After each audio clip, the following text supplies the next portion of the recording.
Welcome.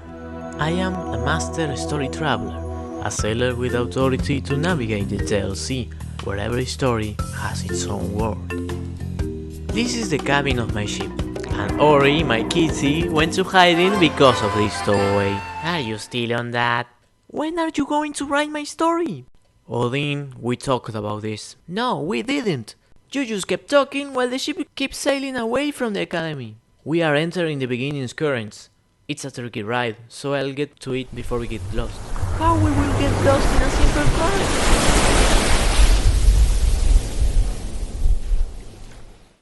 Because it can have as many directions as my compass in just a while. Look at the list in the logbook. Wow, they really can take you anywhere. That's why we are going to sail them quickly or we'll get lost. You do your thing, oh wise story traveler. The beginning is the part of the story where the audience meets not only, well, the story, but also the tone of it, the characters we will follow, and the environment where the plot takes place. And doing all of this takes effort, because it has to be presented in an engaging way. That's why you're selling so fast? You want to get to the hook of the story to be over with the beginning? No, I'm doing this to show that there are a lot of different ways to make a beginning engaging. But if you want a quick way to enter the story, you can always tell them from a flashback perspective, just like the first episode of Jujutsu Kaisen. Right from the start you get to know that Itadori is captured, but you don't know why, so you'll keep watching until you know. Then you are introduced to his everyday life in the school, and his relation with friends, his grandfather, and the sudden demon attack! Exactly. From that chapter, we get a glimpse of the powers at play in the world, the tone of action with some comedy and drama that this series will have, and also something very important from Itadori, his characteristic moment. And what is that? We will talk about this when we get to those waters, but in simple terms, the characteristic moment is how we learn the way of thinking of this character. In Itadori's case, the characteristic moment is when he chooses to eat Sukuna's finger to get power to save his friends.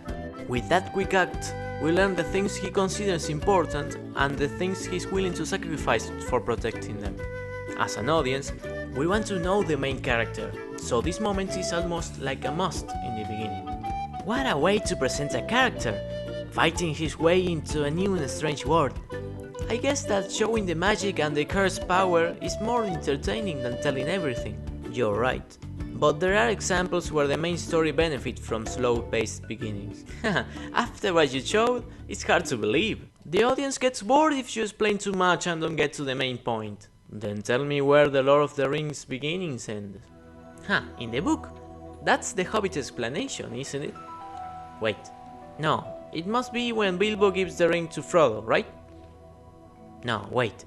Is it when Frodo leaves the Shire? The story is about the destruction of the One Ring. So I think it's safe to say the real beginning ends when Frodo arrives in Rivendell. But what did we do until then? Sightseeing? World building. The Shire, the Hobbits, stories of elves, dwarves, orcs, and adventures of the past that are told in the present. We wouldn't understand the world otherwise. We are given little information needed to understand that will be expanded later on. And that's what attracted people to read it. Maybe not only that, but I can see your point. We also enjoy a beautiful landscape in the movies. But it's true that so much world building from the beginning can be jarring. Balancing character moments to get to know them and world building to get to know the world is a tricky task, where the reader's investment in the story can be compromised. Bombarding with new information constantly is dangerous, so the key is doing it by interconnecting the more explaining parts of the story with the more fun part of the story. But learning is fun! It can be, but imagine you have to read the whole Silmarillion before reading Lord of the Rings. You have transformed the reading and enjoying in a job. Well, and then how you don't do that? Well, I have an example that precisely does it in a very entertaining way. Is it One Piece? It is One Piece! How did you know? Let's look at the beginning of One Piece. Hey, you said it had 3 prologues! Yes, but we can also talk about one of them as a beginning, After all, being a prologue is the result of being such a long story, and it ticks a lot of the beginning's boxes. So, how does One Piece handles its beginning and presenting the characters and the world? By letting Luffy be Luffy. What do you mean? If you start One Piece from the anime, you lose the explanations about the pirates, the world, and his rubber powers that we've seen in his prologue. But what happens then in the anime? It has to explain a lot of things quickly to understand, and it does in a very funny way. You get to see Luffy interacting with other characters, and by being Luffy we get to know him. By messing with the pirates that somehow captured him, we learn about his powers, and by helping the new kid Kobe to escape his servitude, we get to know how the world works. Pirates are bad, and Marines are good. But we are following Luffy, a pirate. And that's how we learn that the rules in this world can be bent. Luffy's a pirate, yes, but he doesn't want to cause harm like Alvida and his crew. Kobe wants to be a marine to help the people. But the first marine we get to know uses his power to his advantage, at the cost of people's suffering. Following Luffy in his quest to form a crew, we learn more about the world, little by little, as Luffy does. So we learn as much as him, and we get surprised when he does. And we get confused when he gets confused, and so on. My story doesn't have something like this.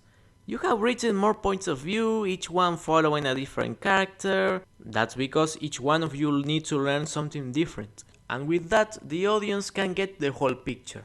That's a tactic that the Mistborn series use a lot. When the audience needs to learn something new, we get a viewpoint from the character that will learn about that. But I think that pacing can be complicated, so let's get out of these currents before we talk about them. So can we talk about when you're going to finish my story then? The Academy will never let you sail alone. Let's try a summary. As you see, the beginnings are as different as the story you want to tell, but they all tend to tick the same boxes. It establishes the world and the characters we will follow around in the story. It also contains the hook, the moment the plot starts to get complicated, for the characters at least. By their characteristic moments, we get to know them and like them or not, but we get more information to how they will react when the main plot traps them. Both explaining and showing things are tricky, because too much or too little of one can be jarring. The key is to find a way to mix them, together with entertaining, understanding what the audience wants to know and what they will need to know. But you can always see if it works or not if you are having fun with it. And that's a beginning, a new first step into the story. We'll get to talk about some points further on, but I think this is a nice summary. You don't need to follow all the rules that are out there. You only need you to feel okay with it. Remember, you need to write for yourself, not for others. You really need to enjoy writing. If not, you're just working, and that's not very fun. So, we are close to the main plot borders of the DLC. If you keep going, you'll... nothing to explain, bye. Hey, wait a sec!